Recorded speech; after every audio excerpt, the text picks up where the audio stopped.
Sudah lebih dari setahun program makan bergizi gratis atau MBG berjalan. Ribuan dapur dibangun, jutaan makanan dibagikan setiap hari, dan ratusan triliun rupiah, uang negara mulai dipakai untuk menjalankan program ini. Pemerintah menyebut MBG sebagai salah satu program terbesar untuk masa depan Indonesia. Tapi pertanyaannya sederhana, apakah program sebesar ini benar-benar membantu rakyat? Atau justru bisa menjadi beban baru bagi negara?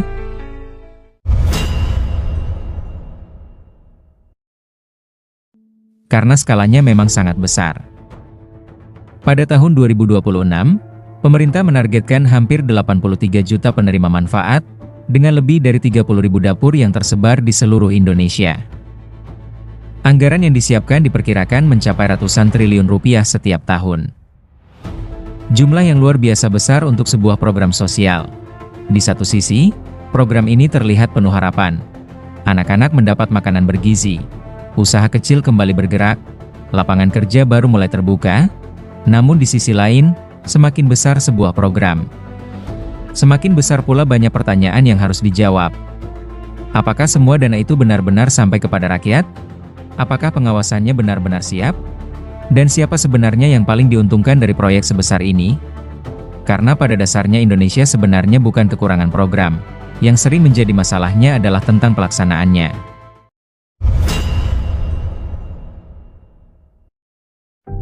Cara kerja MBG kurang lebih seperti ini. Pemerintah bekerja sama dengan yayasan dan pihak swasta. Mereka menyiapkan dapur, kendaraan, bahan makanan, sampai tenaga operasional. Sementara pemerintah menyalurkan dana dan melakukan pengawasan melalui ahli gizi, akuntan, dan pengelola program. Awalnya biaya dihitung berdasarkan jumlah makanan yang dibuat. Namun belakangan, di beberapa daerah skemanya berubah menjadi anggaran tetap per hari untuk setiap dapur. Pemerintah punya alasan kuat menjalankan program ini. Angka stunting di Indonesia masih cukup tinggi. Banyak anak belum mendapatkan asupan gizi yang cukup sejak kecil. Di sisi lain, petani, peternak, dan UMKM pangan juga sering kesulitan mendapatkan pasar yang stabil. Secara teori, hadirnya MBG memang terlihat sangat baik. Anak-anak mendapat makanan bergizi, petani dan pelaku usaha lokal punya pembeli tetap. Ekonomi daerah ikut bergerak karena ada permintaan bahan makanan setiap hari. Bahkan pemerintah juga melihat MBG bukan hanya sebagai program bantuan makanan, tetapi sebagai mesin penggerak ekonomi baru. Kepala Badan Gizi Nasional sempat mengatakan bahwa banyak catering kecil dan restoran yang sebelumnya sepi, kini berubah menjadi dapur SPPG dan mulai mendapat pesanan rutin setiap hari. Artinya, ada usaha kecil yang sebelumnya hampir mati, kini kembali hidup karena program ini. Dari sisi tenaga kerja, dampaknya juga terlihat besar di atas kertas. Satu dapur SPPG diperkirakan membutuhkan sekitar 40-50 pekerja. Jika target pemerintah mencapai lebih dari 30.000 dapur di seluruh Indonesia, maka secara teori program ini bisa membuka lebih dari 1 juta lapangan kerja baru. Di tengah kondisi ekonomi yang belum sepenuhnya pulih, program ini tentu terdengar menjanjikan.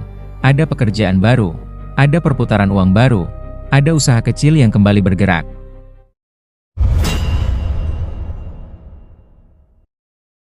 Namun kenyataannya tidak sesederhana itu. Pertanyaan pentingnya adalah, siapa yang paling diuntungkan dari program raksasa ini? Apakah benar petani kecil dan UMKM lokal ikut menikmati? Atau justru yang paling diuntungkan hanyalah pihak-pihak besar yang sudah memiliki modal dan akses sejak awal? Karena kita sering melihat hal yang sama terjadi di negeri ini. Program dibuat atas nama rakyat, tetapi keuntungan terbesarnya justru berputar di kelompok tertentu saja. Belum lagi soal pengawasan. Kalau uang negara yang digunakan jumlahnya sangat besar, apakah sistem pengawasannya benar-benar siap? Karena ketika uang ratusan triliun mulai bergerak, kepentingan juga ikut bergerak. MBG dijalankan lewat skema kemitraan dengan yayasan dan pihak swasta.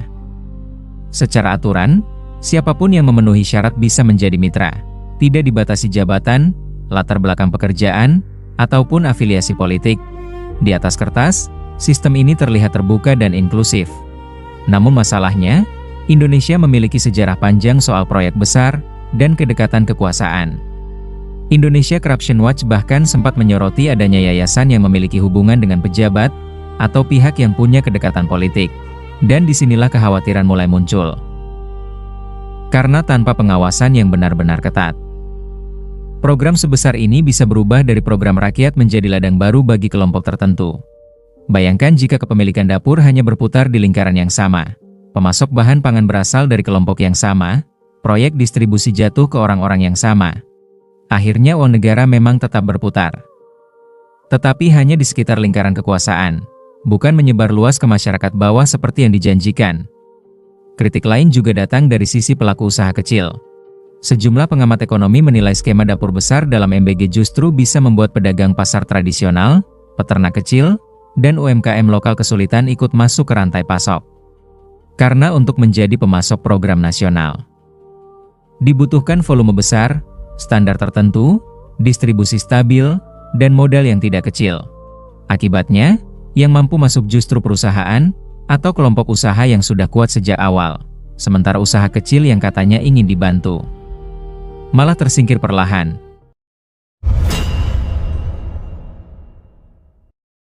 Disinilah dampak besar MBG mulai terlihat. Karena ketika ribuan dapur membutuhkan sayur, ayam, telur, dan beras setiap hari dalam jumlah sangat besar, permintaan pasar otomatis melonjak. Masalahnya, produksi pangan di banyak daerah belum tentu siap naik secepat itu. Akibatnya mulai muncul keluhan di beberapa wilayah. Harga bahan pokok naik, sayur menjadi lebih mahal, daging ayam lebih sulit dicari. Bahkan Wakil Kepala Badan Gizi Nasional juga sempat mengakui bahwa program MBG bisa mempengaruhi harga beberapa komoditas pangan di daerah tertentu. Dan solusi yang muncul sejauh ini masih sebatas imbauan menanam sayur sendiri, atau memperkuat koperasi pangan. Pertanyaannya, apakah solusi seperti itu cukup untuk menghadapi program sebesar ini? Karena jika permintaan terus naik sementara pasokan belum siap, yang terjadi bukan hanya ekonomi bergerak, tetapi harga pasar juga ikut terguncang.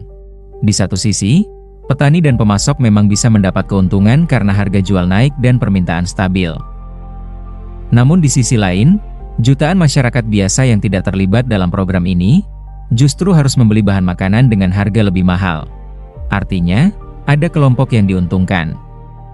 Tetapi ada juga kelompok yang diam-diam menanggung beban. Inilah sisi rumit dari kebijakan ekonomi berskala besar.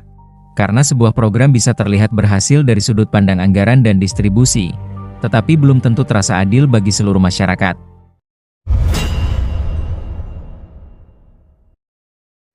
MBG akhirnya bukan hanya soal makanan gratis atau angka penerima manfaat. Program ini sedang mengubah cara negara bergerak. Ratusan triliun rupiah mulai mengalir ke dapur-dapur, rantai distribusi, pasar pangan, hingga tenaga kerja harian.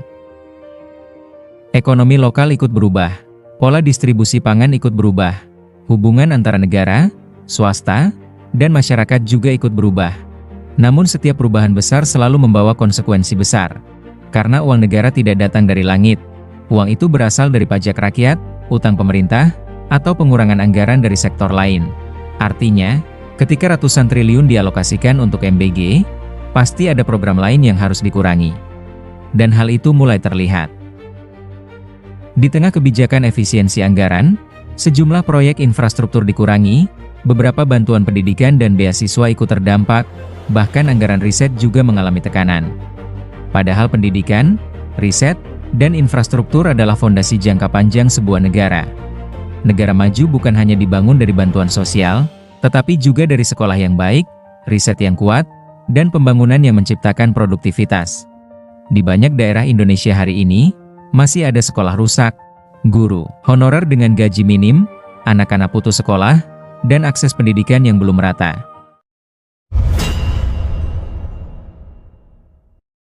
Maka muncul pertanyaan yang sangat mendasar, kalau tujuan akhirnya adalah meningkatkan kualitas sumber daya manusia.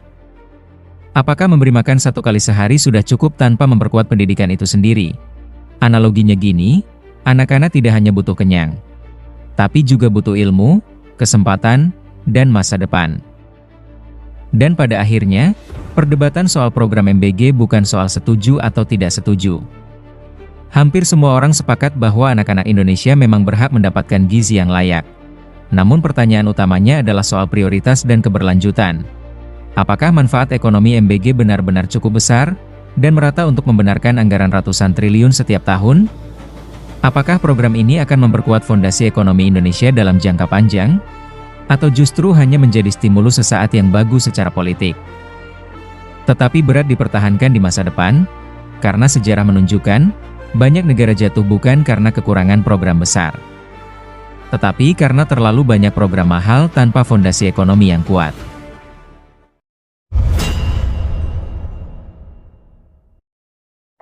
Dan Indonesia hari ini sedang berada di persimpangan itu. Apakah program ini akan menjadi investasi besar untuk masa depan bangsa? Atau hanya menjadi proyek ambisius yang pada akhirnya membebani generasi berikutnya? Karena masa depan sebuah bangsa tidak hanya ditentukan oleh seberapa besar uang yang dibelanjakan negara, tetapi seberapa adil manfaatnya benar-benar dirasakan rakyat. Menurut kamu sendiri bagaimana? Apakah program ini benar-benar solusi jangka panjang? Atau justru bom waktu ekonomi yang belum kita sadari? Tulis pendapat kamu di kolom komentar.